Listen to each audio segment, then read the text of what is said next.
Hello everyone, welcome back to my YouTube channel. My name is Daniel, also known as Mr. Duku on my socials. Today I want to talk about something that I'm a little bit more passionate about, which is business. I know I post daily life routines, skincare routines, hygiene, and usually self-care stuff, but one thing that I'm really passionate about is business. I've had the opportunity of starting my own business, and I thought that it would be a great idea to share how I did it with other people who are looking to do that as well. So without wasting time, let's get into it. For those of you who don't know, I own Duku Co, which is a watch company. I started this in 2019 and it was something that I really liked. I've always liked watches and I thought, you know what, I want to start a company and I want to go that entrepreneurial route. So it's hard if you're looking to start a small business. It's very hard, and don't listen to what people on social media are telling you when people are showing Lambos and revenue, all that stuff. It's hard. So you have to be in it to win it, I guess, and you have to just be dialed in order to make your business successful. The first step in how I started my business was I had an idea, right? Idea was I love watches and I want to create a watch company.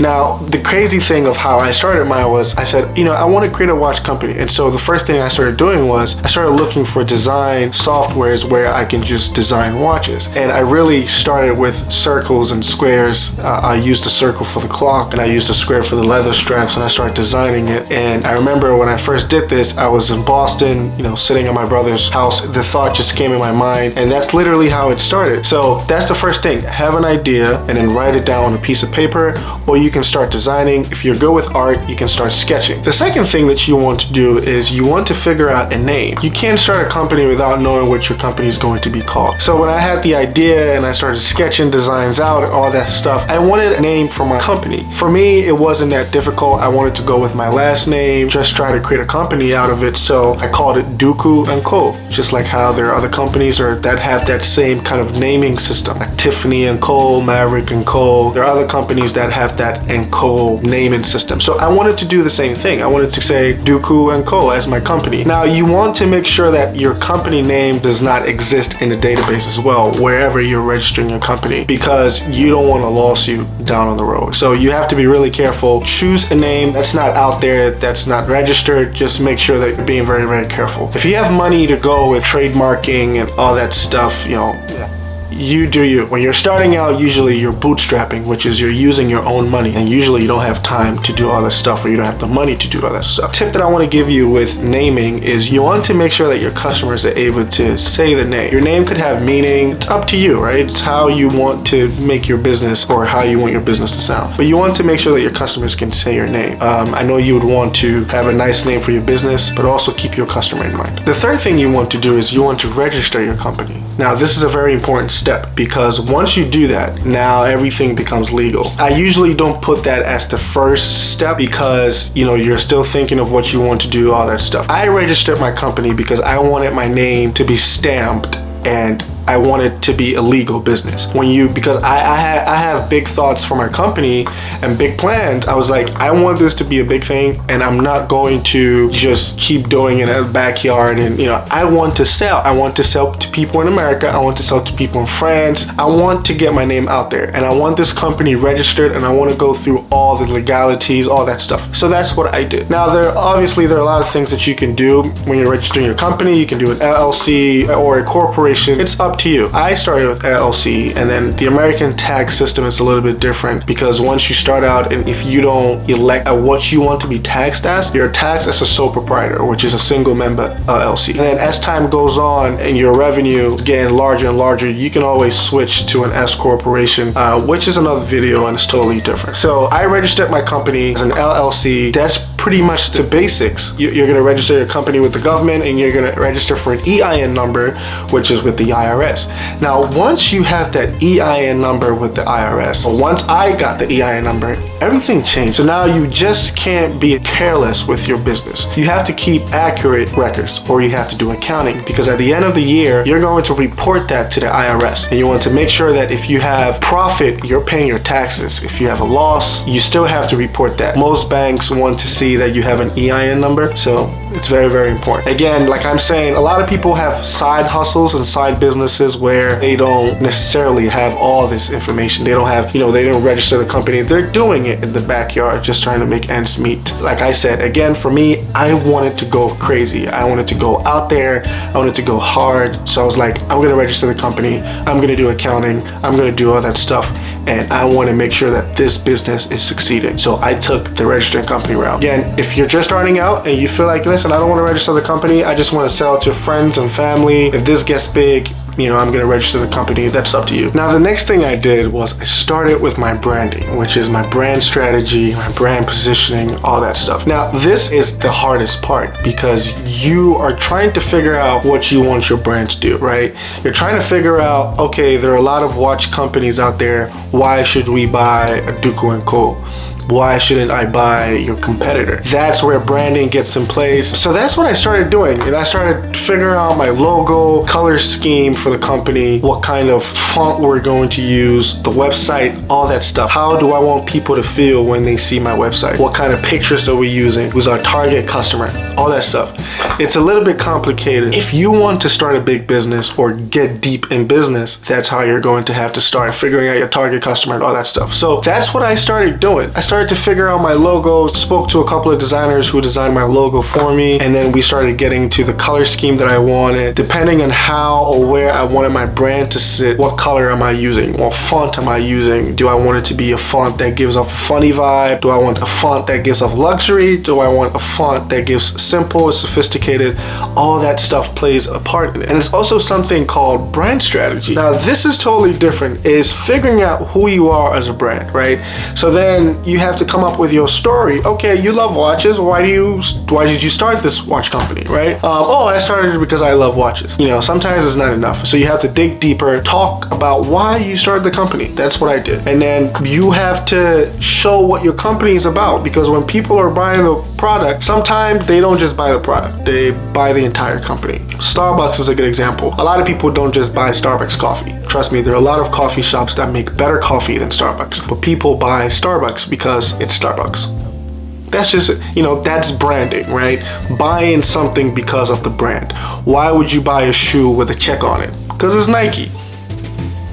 It's branding, you know what I mean? And so it's figuring out that kind of brand strategy. So what I figured out, I wrote my story, we have my core values, my mission, the vision of the company, is what the company is about and what we want to do. Yes, we sell watches, but what's behind the reason why we want to sell watches? For me, the reason is there are a lot of watch companies out there, but I want my watch to tell a story. I want my watches to have a meaning, and I want my watches to play a part in people's lives. That's a value proposition. That's something that will separate me from my customers. It's figuring out that core values, that mission, that vision, all that stuff. Now, again, if you're starting a regular business at home, in your backyard, you don't have to figure this out. But if you're trying to go out there, you want to get this done. With all that branding, you tend to figure out who your competitors are. Like, watch company, where are you sitting in the industry? If you're selling a watch for $200, obviously your competitor is not Rolex, right? Once you start having a bigger vision for your company, your competitors start to shift.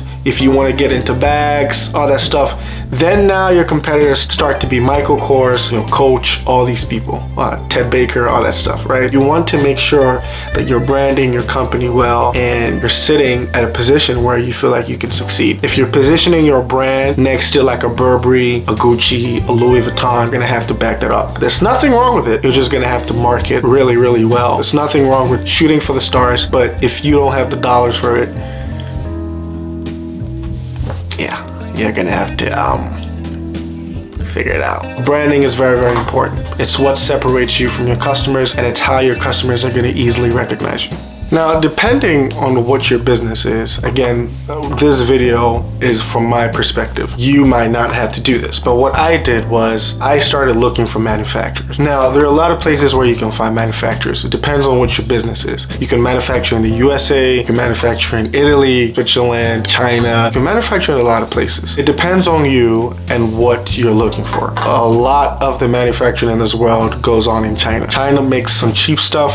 China makes some great stuff. As a matter of fact, most of your luxury brands or the luxury brands that you wear manufacture some of their stuff in China. Basically what you pay for. You know, you get what you pay for. If you want to pay something cheap, you're gonna get something cheap. You pay something expensive, you're gonna get something expensive. So how I found my manufacturers was I went to Alibaba and I did a couple of research. You know, I spoke to a lot of suppliers. I got samples back. Now, because I know a little bit about the watch industry, I was able to know where parts of the watch were coming from. So what I did was spoke to manufacturers in Japan, Switzerland, spoke to manufacturers in Italy, even in the United States.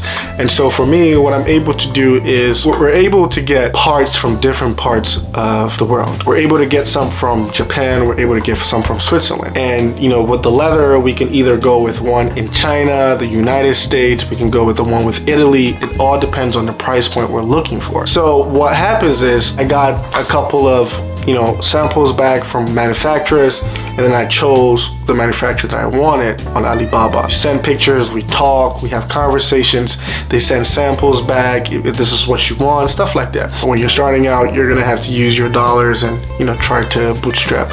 So in the beginning, it's hard because you're looking for people to work with, you don't know who's real, who's not. One thing that also helped me was I researched who my competitors were using. Find your manufacturer for your product and then sit down and do a thorough research on it, because you want to make sure that you have a great product. That could make or break your business if your product is not doing well. The final thing that I did was I just started a website. Now, because I sell products, I had to go with a website that supports e-commerce. At that time, it was Shopify, Wix, WooCommerce. Shopify was doing really well, as they are now, in e-commerce, and so I went with Shopify. The crazy thing about mine was I was really bootstrapping. I was using my own dollars, my own money, every single thing. So I designed my own website. A lot of things I did my own. And so it was tough in the beginning.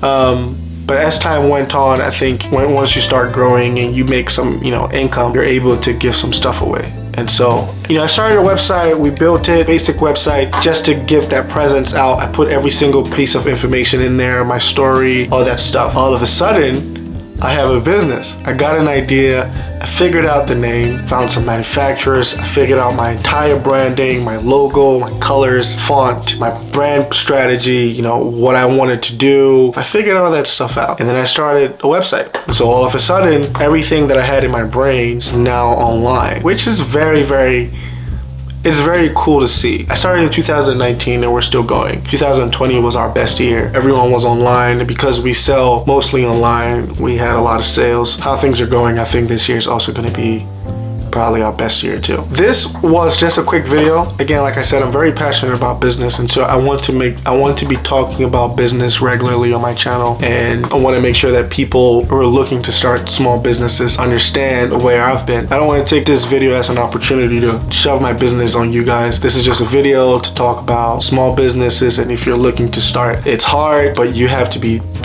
it. One thing I'm going to end with is starting a business is incredibly difficult, and just because someone on social media told you to start a business doesn't mean you have to do it. If you deep down think that you're okay with working a 9-to-5, you should do it. There's nothing wrong with it.